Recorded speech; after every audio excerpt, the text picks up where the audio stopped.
Welcome to Through the Bible in a Year with Pastor John. We invite you to join us at 1 Oakleigh Avenue in North Providence, Rhode Island.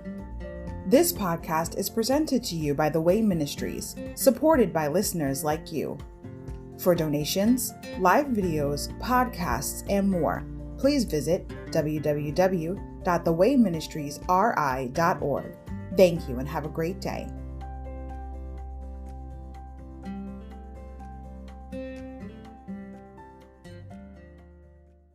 Hi, everybody. Welcome to Through the Bible in a Year with Pastor John. Glad you could join me today to get a portion of God's Word. Today we're going to start in day 16, January 16th, Genesis 45 to 47, Joseph's family united in Egypt. Overview. Today's reading contains the exciting conclusion to the story of Joseph and his unsuspecting brothers. After twice planting evidence on his brothers that would ensure their return to Egypt, Joseph cannot contain his secret any longer. In an emotion-packed scene, he reveals that he is the brother they sold into slavery. But Joseph doesn't get revenge for their ill treatment of him. Instead, he shows kindness to his brothers, acknowledging that God was behind it all to bring much good out of this difficult circumstance. As a result of Joseph's actions, his father Jacob moves to Egypt to spend his remaining years with his united family. Chapter 45. Joseph's surprise announcement. Joseph's family reunited. Chapter 46. Jacob's move to Egypt. Chapter 47. Jacob's exaltation in Egypt. Joseph's family treated kindly. Insight. You did it, he did it. Chapter 45, verse 5. Essentially saying, you sold me, but it was God who sent me. Joseph makes a classic statement of God's providence. Looking backward, Joseph could clearly see both elements, human and divine, at work in God's plan to save the family of Jacob from perishing in the famine.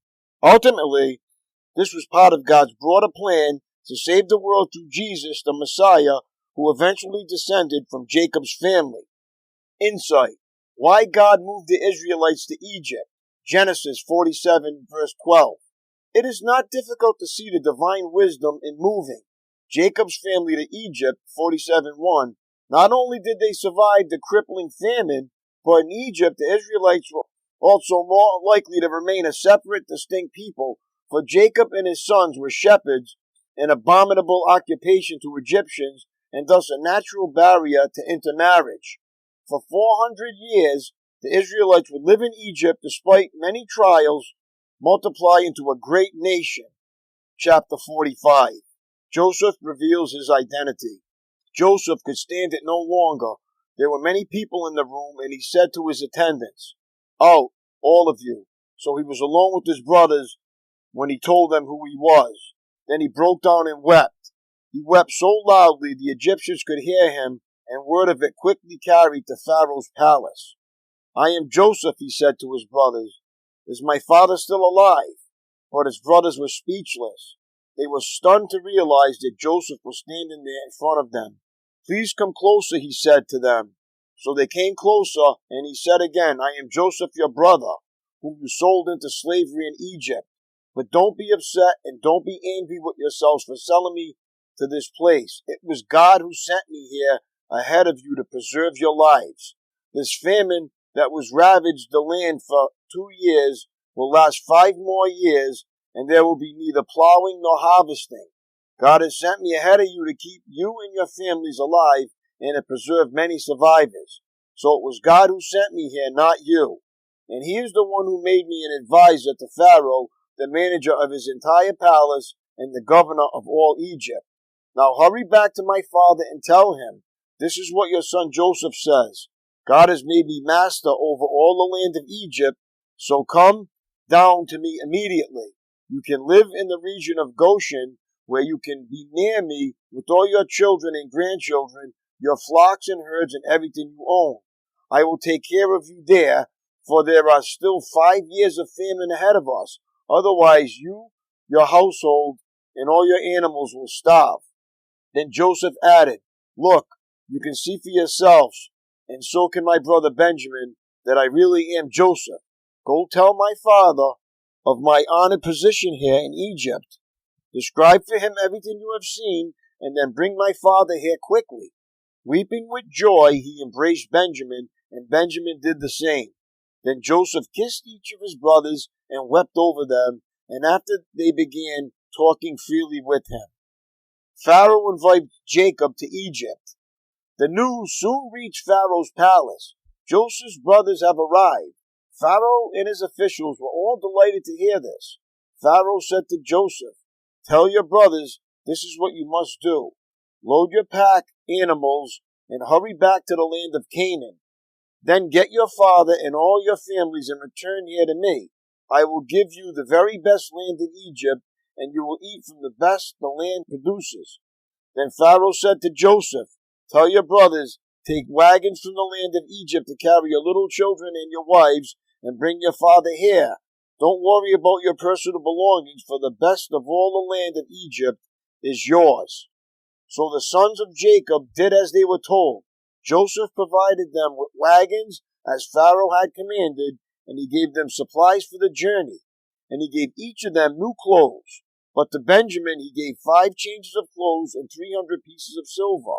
He also sent his father 10 male donkeys loaded with the finest products of Egypt, and 10 female donkeys loaded with grain and bread and other supplies he would need on his journey. So Joseph sent his brothers off, and as they left, he called after them, "Don't quarrel about all this along the way." And they left Egypt and returned to their father Jacob in the land of Canaan. "Joseph is still alive," they told him, "and he is governor of all the land of Egypt."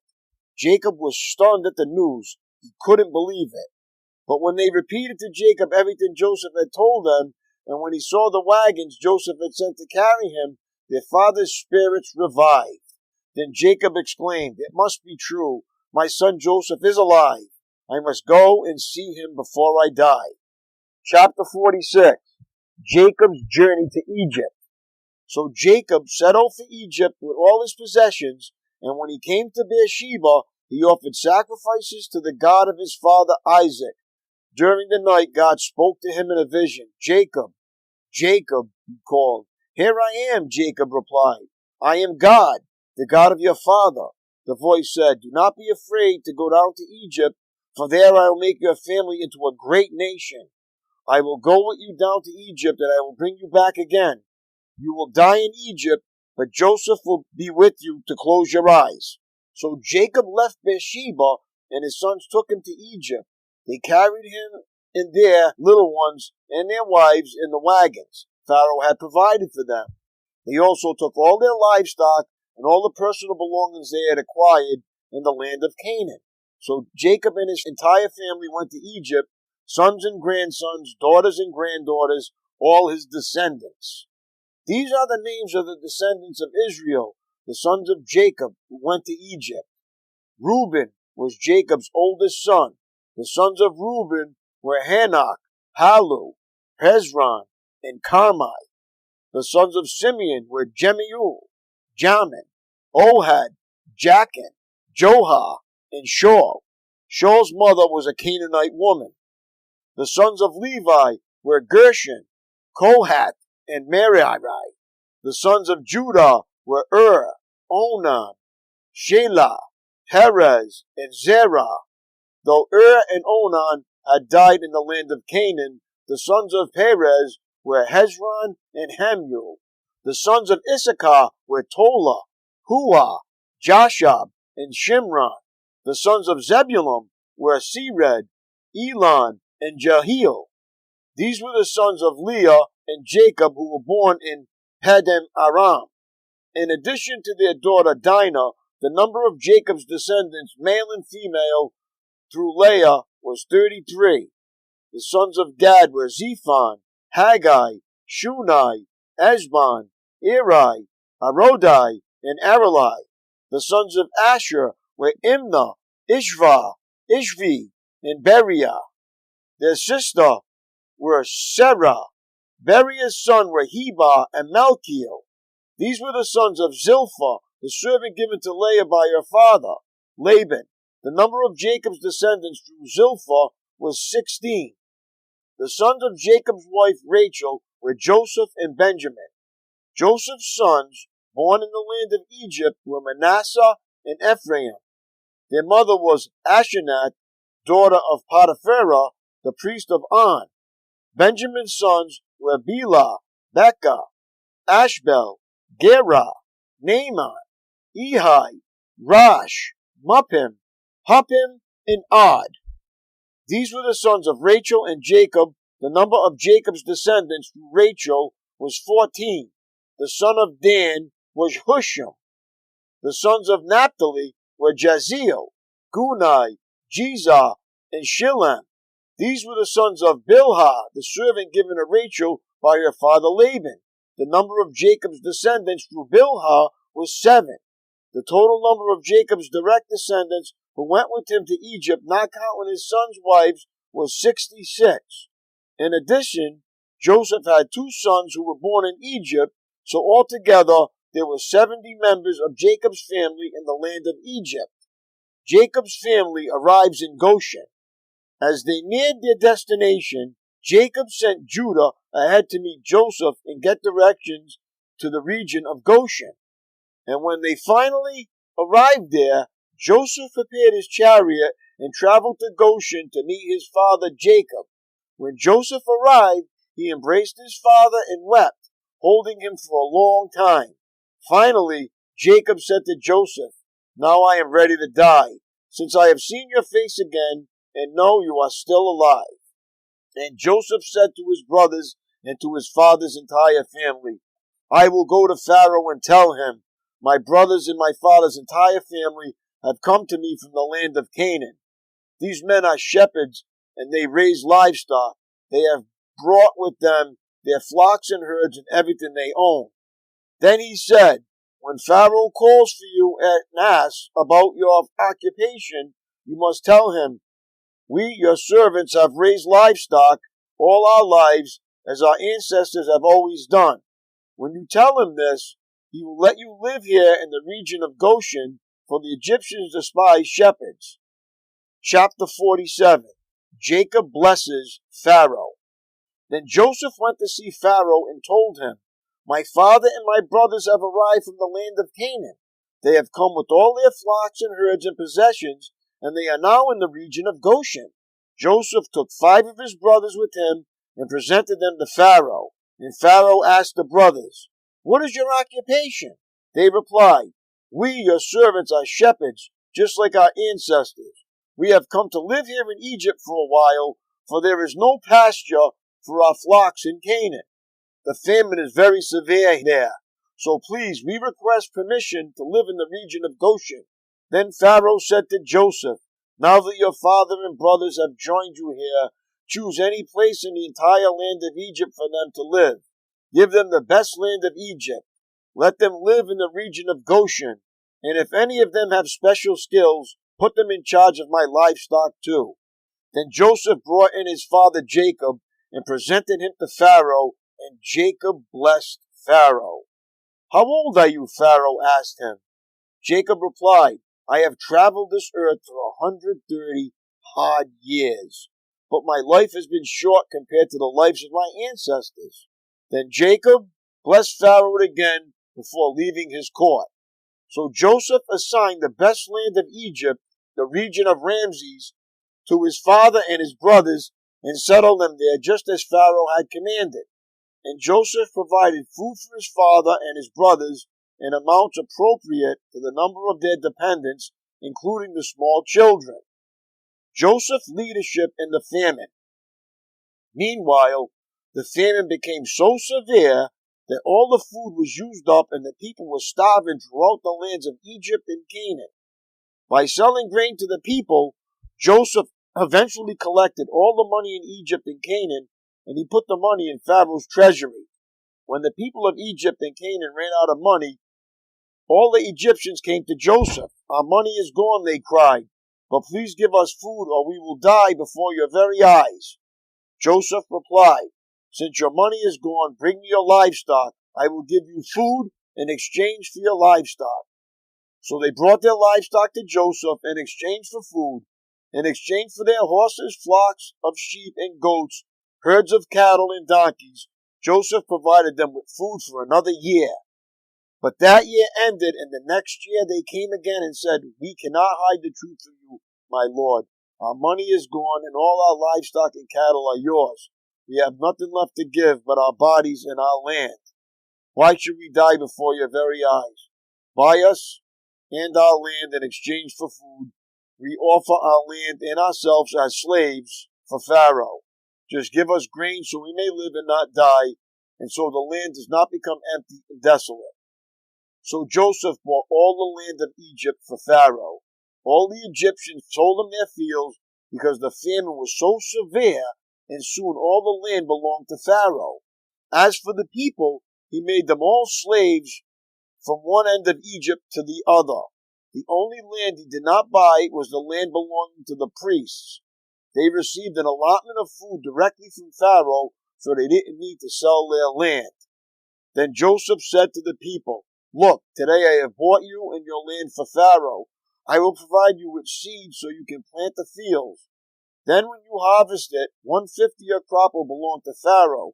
You may keep the remaining 4/5 as seeds for your fields and as food for you and your households and your little ones." "You have saved our lives," they exclaimed. "May it please you, my lord, to let us be Pharaoh's servants."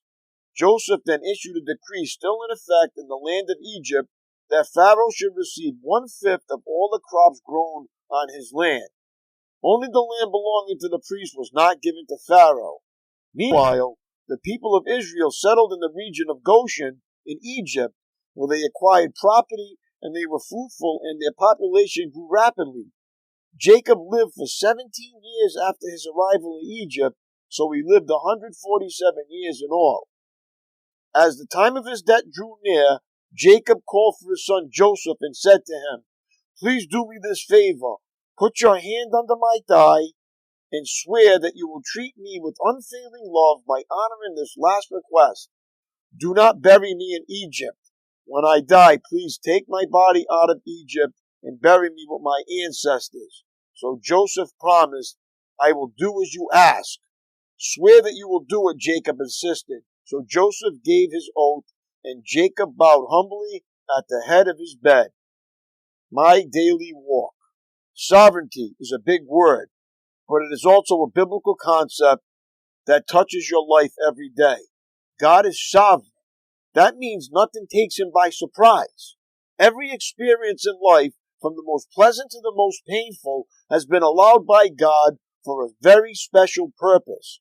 Joseph learned this important truth, although it took years of mistreatment to drive the point home. Addressing his brothers who sold him, he declared, "It was God who sent me here, not you."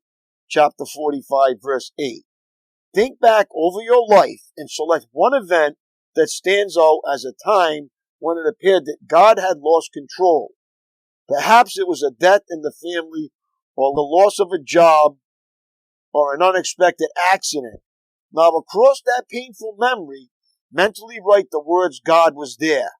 Write out a definition of sovereignty in your own words and make it speak to your own situation. For example, sovereignty means that God had a purpose in my recent job loss. He hasn't forgotten. He just has something better in store. We should be thankful that God always turns out to be bigger than we thought. That's all for today, my friends. You have a great day, and God bless you all, and I will see you again tomorrow.